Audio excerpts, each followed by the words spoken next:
Hello à tous, on va s'amuser aujourd'hui dans une petite vidéo tranquille, chill. On va aller discuter d'animaux avec ChatGPT. ChatGPT, vous en avez forcément entendu parler, c'est une intelligence artificielle au service de l'humanité.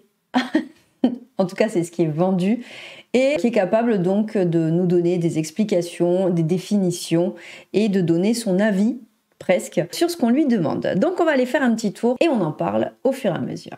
Ok, on est sympa, je vais lui mettre bonjour. Peux-tu me parler du statut de l'animal?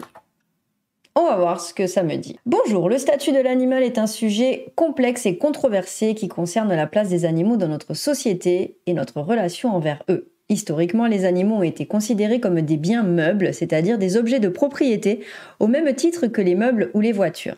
Cependant, ces dernières années, il y a eu un mouvement croissant pour accorder aux animaux un statut juridique différent de celui des biens meubles.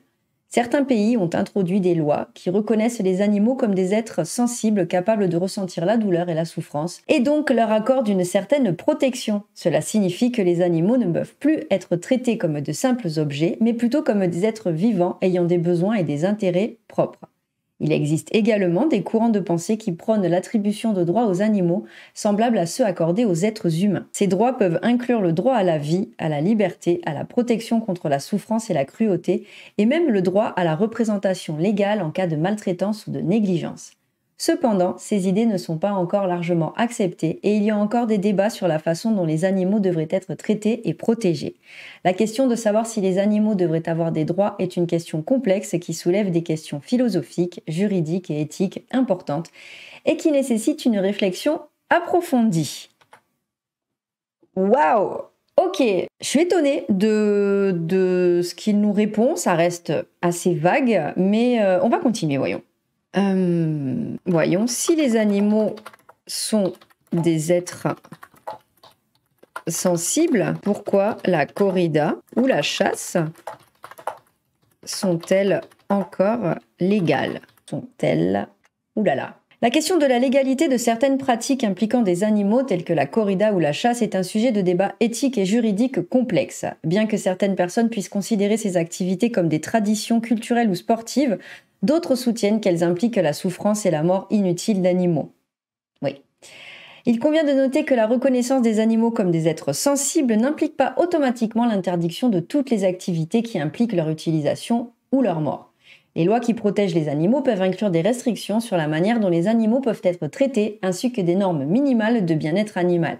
Dans certains cas, ces lois peuvent autoriser des pratiques qui sont considérées comme acceptables, telles que l'abattage d'animaux pour la consommation alimentaire ou pour la gestion de populations animales. En ce qui concerne la corrida ou la chasse, leur légalité dépend des lois et des normes culturelles de chaque pays ou région.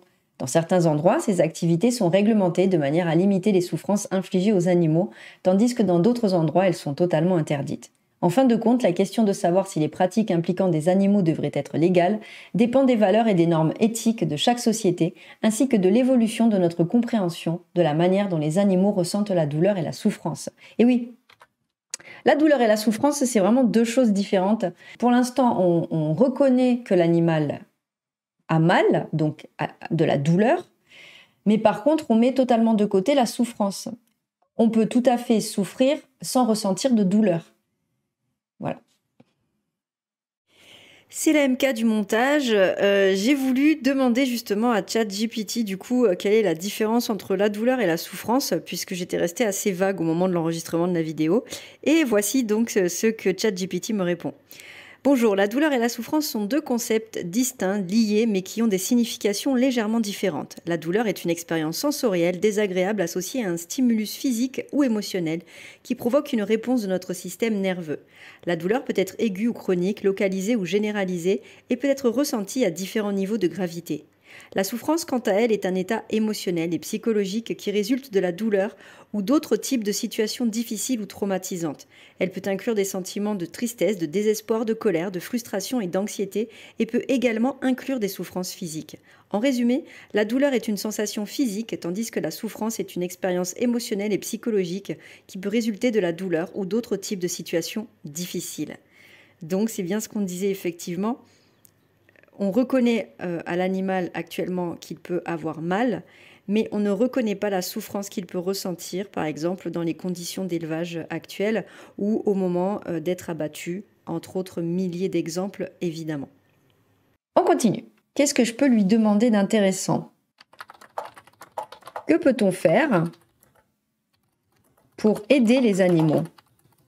Il existe de nombreuses façons d'aider les animaux, que ce soit en agissant localement dans votre communauté ou en soutenant des organisations qui travaillent à la protection des animaux à l'échelle mondiale. Voici quelques idées pour aider les animaux. 1. Adopter un animal de compagnie auprès d'un refuge. En adoptant un animal de compagnie, vous pouvez sauver la vie d'un animal abandonné et lui offrir un foyer aimant.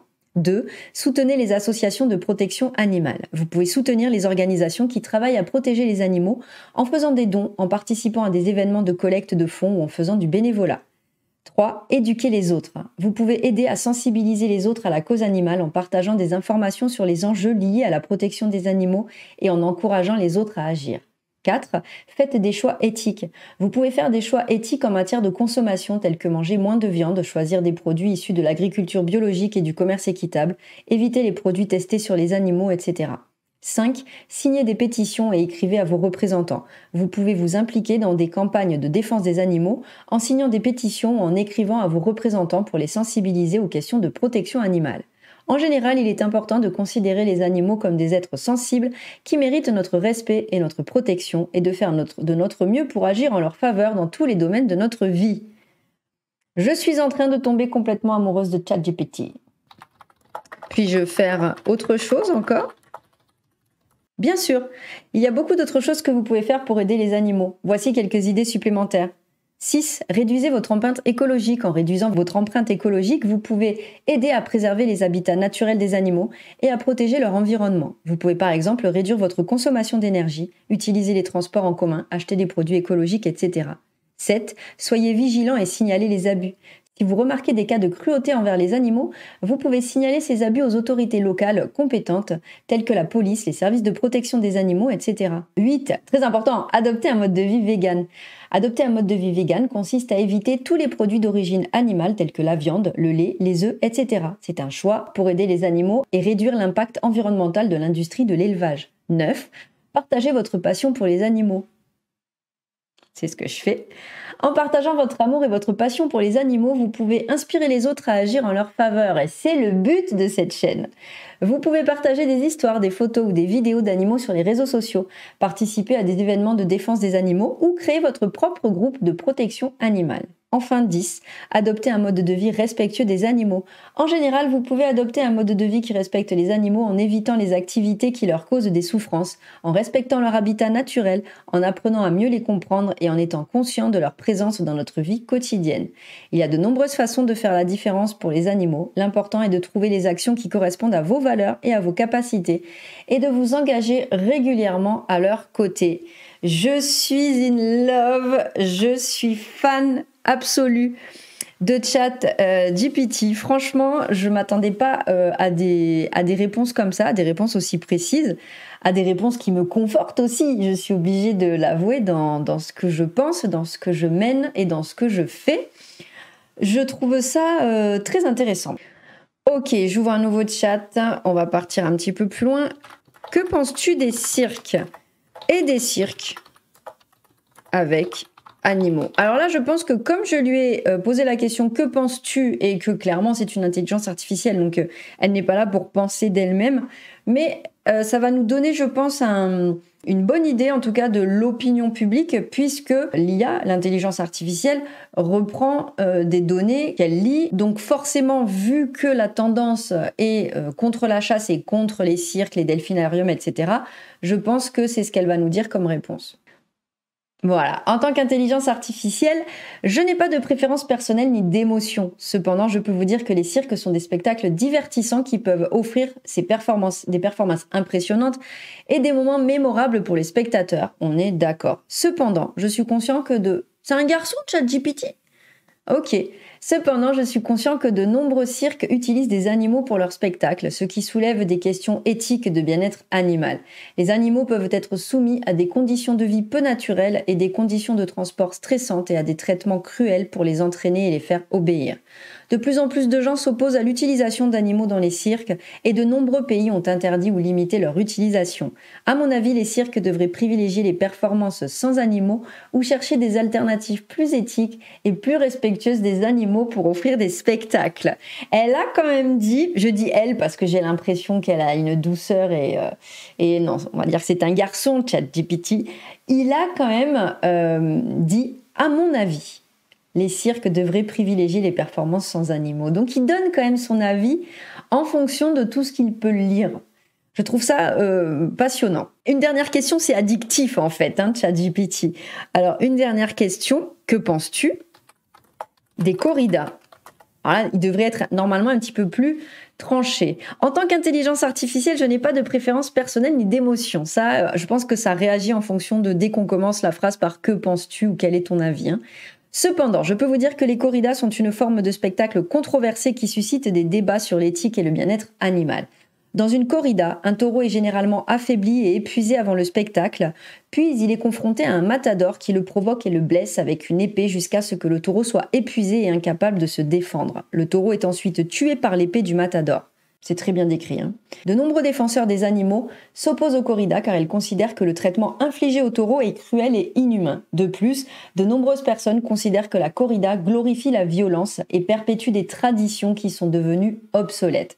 Cependant, il y a aussi des partisans des corridas qui considèrent cette pratique comme une forme d'art et de culture, ainsi qu'un symbole de l'identité nationale et régionale. Cependant, de nouveau, quelle que soit l'opinion que l'on ait sur les corridas, il est important de considérer les conséquences pour le bien-être animal et de chercher des alternatives plus respectueuses des animaux pour offrir des spectacles. On est clairement dans un chat GPT qui est pour la protection des animaux. Donc, comme elle n'invente rien, c'est bien qu'elle va chercher ce qui ressort le plus sur les réseaux, ce qui a été le plus tapé, etc. Et donc, nous sommes une majorité à vouloir la protection des animaux. N'hésitez pas, on fera peut-être un autre épisode là-dessus parce que j'ai envie de lui poser plein de questions, j'ai envie de lui demander plein de choses en fait à ChatGPT.